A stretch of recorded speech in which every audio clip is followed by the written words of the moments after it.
Welcome back. JDS ಮತ್ತು BJP ನಾಯಕರ ಸಮನ್ವಯ ಸಭೆಯಲ್ಲಿ ಏನು ಚರ್ಚೆ ಆಗಬಹುದು, ಯಾವ ವಿಚಾರಕ್ಕೆ ಸಂಬಂಧಪಟ್ಟಂತೆ ಇವತ್ತು ದೋಸ್ತಿ ನಾಯಕರು ಚರ್ಚೆಗೆ ಮುಂದಾಗಿದ್ದಾರೆ.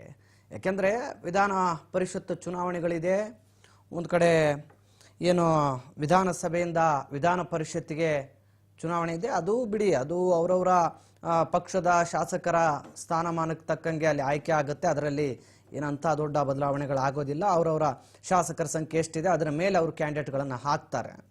ಬಟ್ ಈಗ ಪದವೀಧರ ಕ್ಷೇತ್ರಕ್ಕೆ ಚುನಾವಣೆ ನಡೀತಾ ಇದೆಯಲ್ಲ, ಅದು ಮತ್ತು ಮೈತ್ರಿ ಹಾಗೂ ಸದ್ಯ ಒಂದು ಏನು ಈ ಅಶ್ಲೀಲ ವಿಡಿಯೋ ಪ್ರಕರಣಕ್ಕೆ ಸಂಬಂಧಪಟ್ಟಂತೆ ಆಗ್ತಕ್ಕಂಥ ಮುಜುಗರ ಮತ್ತು ರಾಜ್ಯ ಸರ್ಕಾರದ ವಿರುದ್ಧ ಯಾವ ರೀತಿಯಾಗಿ ನಾವು ಪ್ರತಿಪಕ್ಷಗಳಾಗಿ ನಿಲ್ಲಬೇಕು ಅನ್ನುವ ವಿಚಾರಕ್ಕೆ ಸಂಬಂಧಪಟ್ಟಂತೆ ಚರ್ಚೆ ನಡೆಯೋದಕ್ಕೆ ಈ ಒಂದು ಸಮನ್ವಯ ಸಭೆಯನ್ನು ಆಯೋಜನೆ ಮಾಡಲಾಗಿದೆ.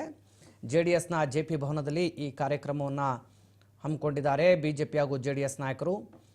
ಈ ಸಭೆಯಲ್ಲಿ BJPಯ ಪ್ರಬಲ ನಾಯಕರು ಮತ್ತು JDSನ ಪ್ರಬಲ ನಾಯಕರು ಭಾಗಿಯಾಗಿದ್ದು ಚರ್ಚೆಯನ್ನು ನಡೆಸ್ತಾ ಇದ್ದಾರೆ. ಸೊ ಒಟ್ಟಿನಲ್ಲಿ ಸಮನ್ವಯ ಸಭೆಯ ಮೂಲಕ ಈಗ BJP ಹಾಗೂ JDS